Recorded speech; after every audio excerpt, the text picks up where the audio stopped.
John in this white sperm suit. Instead of Big Bird, I'm an abominable snowman. I don't know what's going on. He's done a really good job on sanding. I cannot take credit for any of it.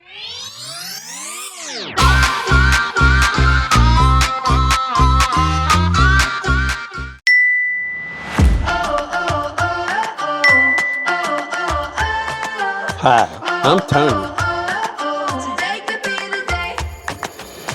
And I'm Kathy. And welcome to our adventures on Dreamweaver. In this week's episode, we finish the bottom of Dreamweaver and apply the Coppercoat bottom coat. Any of it. It's got the places it needs on the rudder. Both sides. The other side was worse.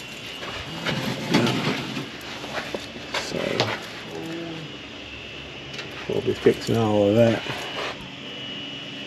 By Coppercoat that the Coppercoat itself could last up to 25 years. Very unusual for bottom coat, but this stuff was in great shape and had been applied years ago. So they said just to fix any patches or areas that might be light that you could see the gel coat behind, and also any areas that maybe the Coppercoat was completely off of. Then also there were some areas on the keel where we saw some small lines or cracks, so we refiberglassed all of that and then also flared it later on. So the main thing about it that we was trying to do was get the Coppercoat in great shape. We were going to patch the areas that needed to be patched.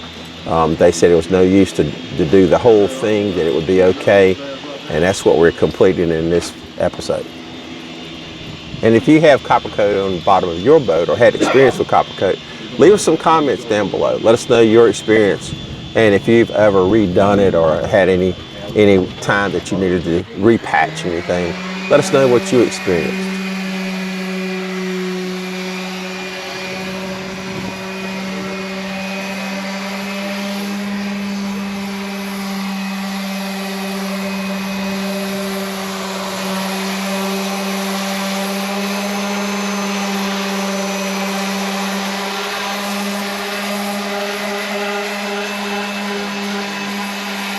There are a few places on the rudder where barnacles had attached and taken the gel coat off, so I decided to re-epoxy those.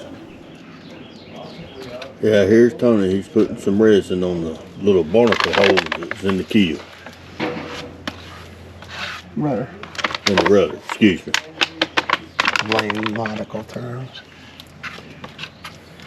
You can tell I'm not a sailor. Papa.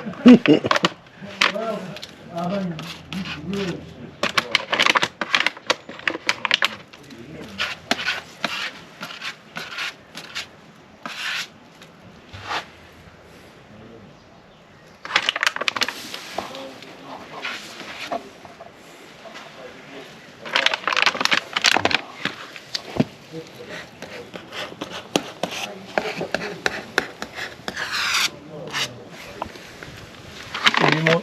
Yeah.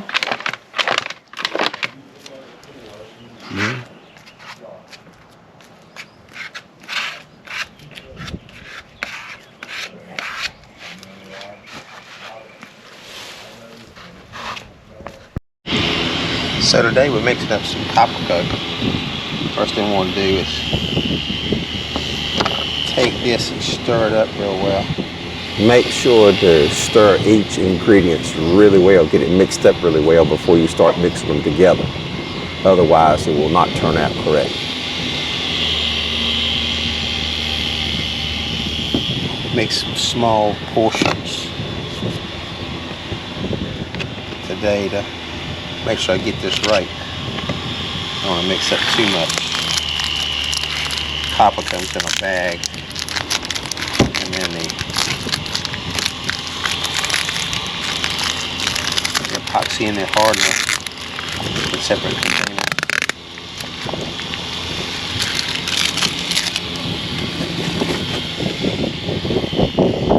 Definitely got to get out of the wind though.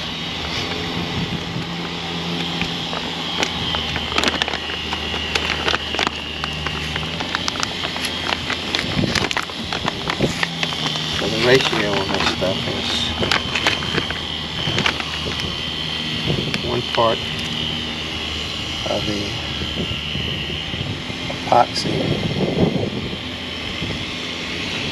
1 part hardener, and then 0.8 parts of the copper.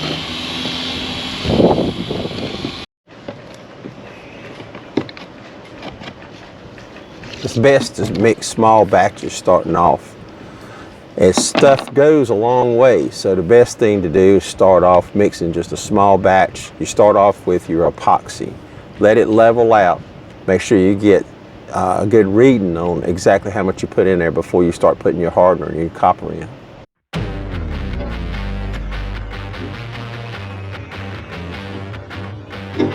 If you see me coming, I'm about to get it started.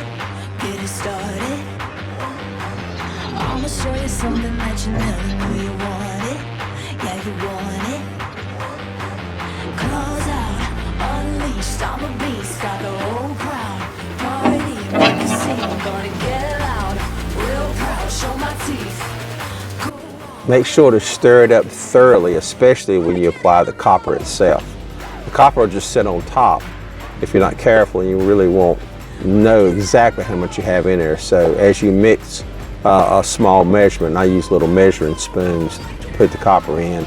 I mixed it up really well to make sure that it gets thoroughly mixed.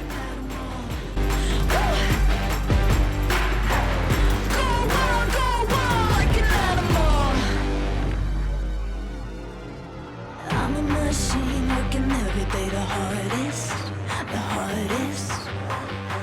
Superhuman vision, got my eyes on the target. Claws out, unleashed, I'm a beast. Got the whole crowd. Party, make a scene. Gonna get loud. Real proud, show my teeth. Go wild like an animal. Like an animal.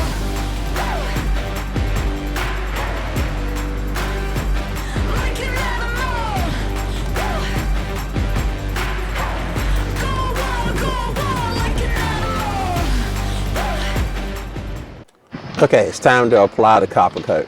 We'll start off with a rudder to be easier to see kind of, how it's going on it, because it's fully sanded on one side. And we've already filled in all the little divots from where, animals had attached to the gel coat before. So we're going to put that on first, and we put a light coat on first. You can barely see it covering. That's what Coppercoat said to do. You can also get all the little rollers and everything you need when you order your Coppercoat. They have little kits that has everything, so it has the right nap on it to be able to put it on correctly. So when you order your Coppercoat, if you're going to put it on, go ahead and order those little rollers and make sure you get it all so it goes on really smoothly. We had also added a barrier coat to this rudder since we took it all the way down to the gel coat itself. So it has a barrier coat under the actual Coppercoat. Need to apply 3 to 4 coats of the Coppercoat. So the first few coats doesn't look like it covers real well, but it just gives you a base. You don't want to put it on too heavy because then it could sag or run.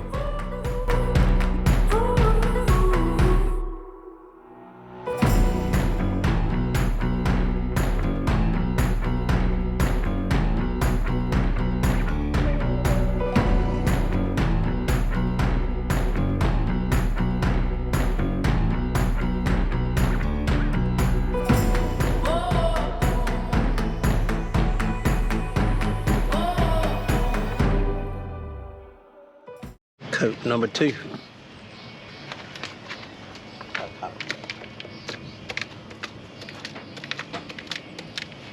As you can see, the second coat starts to cover much better, and you can actually see it filling in all of the white gel coat. So the second coat is going to get better, the third coat is going to get even better, but you need to keep going until you get it completely covered.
Huh? You can see here on coat number 3, now we're getting somewhere. Now the coverage is getting much better.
This would be coat number 4.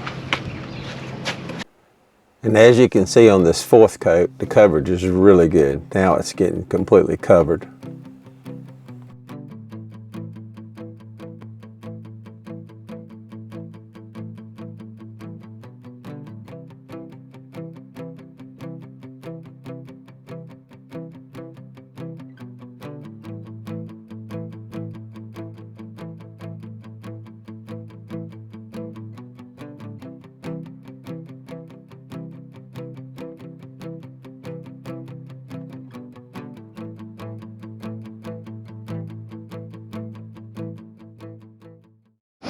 Okay, so we finished touching up everything on the rudder and all the other little touch-ups for the Coppercoat.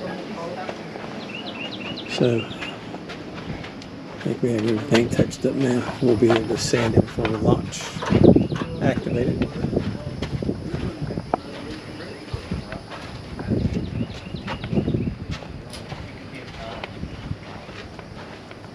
Now they got something very new by medical license. I'm supposed I'm supposed to take some implicit bias program. So you're not pregnant. All places we fixed on the keel. We got all that done. What's that got to do with us anyway? My partner's wanting to go with. So what do they think Places on the strut and all other rudder, thank goodness. So we'll sand it before we launch, so we're ready to go. Next episode on Dreamweaver SV. Well, it's time to replace the outhaul, but as usual, things don't go exactly like expected.